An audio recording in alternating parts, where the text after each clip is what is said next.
அஸ்ஸலாமு அலைக்கும். இன்னைக்கு ரொம்ப ரொம்ப ரொம்ப ஸ்பெஷலான லஞ்ச் நம்ம வீட்டில். அண்ட் ரொம்ப ரொம்ப ஸ்பெஷலானவங்களுக்காக இது ரெடி பண்ணது யாருன்னு பார்த்தீங்கன்னா, எங்கள் அம்மா தான் என்னை பெற்றாலும் என்னை வளர்த்தது ஃபுல்லாகவே என்னோட சின்னம்மா தான், அம்மாவோட தங்கச்சி சித்தி தான். ஸோ சித்தினாலே ஆல்ரெடி ஒரு ஸ்பெஷலாக இருக்கும். அதுலேயும் இவங்க ரொம்ப ரொம்ப வந்து என்னை ரொம்ப கேர் பண்ணி எனக்காகவே இது பண்ணதுன்னு எங்கள் சித்தி தான். ஸோ அவங்களுக்காக ஸ்பெஷலான லஞ்ச் தான். தம்பிகளுக்காக மட்டன் பிரியாணியும் மட்டன் முள்ளு போட்ட தால்ச்சாவும், சித்திக்கு நான்வெஜ்ஜோட வெஜ் தான் ரொம்ப பிடிக்குங்கனால நல்லா சுட சுட வடித்த சோறு. வெஜ்லேயும் நான்வெஜ் ஃபினிஷிங் இல்லைன்னா நல்லா இருக்காதுல்ல. ஸோ அதுக்காக வந்து நல்லா வந்து மட்டன் கிரேவி வச்சுருக்கோம், சுக்கா மாதிரி வச்சுருக்கோம். ஸோ சாப்பிட்றதுக்கு ஊற்றி சாப்பிட்றதுக்கு தக்காளி ரசம், நல்லா சூப்பராக ஒரு தக்காளி ரசம் காரமாக வச்சாச்சு.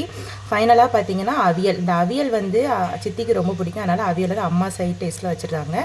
ஸோ மட்டன் பிரியாணி வச்சுட்டு சிக்கன் பொரிக்கலன்னா நல்லா இருக்காதுல்ல. ஸோ அதுவும் சிக்கன் ஒரு பக்கம் பொரிஞ்சிட்ருக்கேன். டெசர்ட்காக பாயாசம், இது நான் பண்ணது. ரைத்தா அண்ட் ஆஸ் யூஷுவல் முட்டை, இது எல்லாத்தையும் போட்டு சாப்பிட்றதுக்கு வாழை இலை. இவ்வளோ தான் இன்றைக்குள்ள லஞ்ச்.